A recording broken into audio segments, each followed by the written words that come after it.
There are a lot of great videos on YouTube about replacing the air compressor on Ford Expeditions.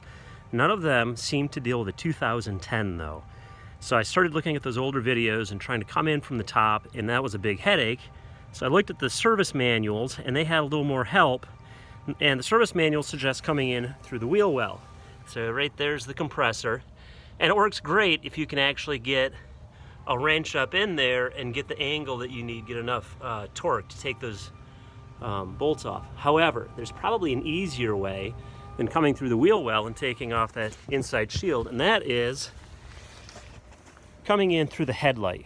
Come in through the headlight, and there are only two screws holding that headlight on. It's a little work to get it out of there because of the way it fastens on the sides here. But once you get that out, you have great access to these bolts that are holding the compressor in place. So you can get the torque that you need to get those out and replace that air compressor real easily.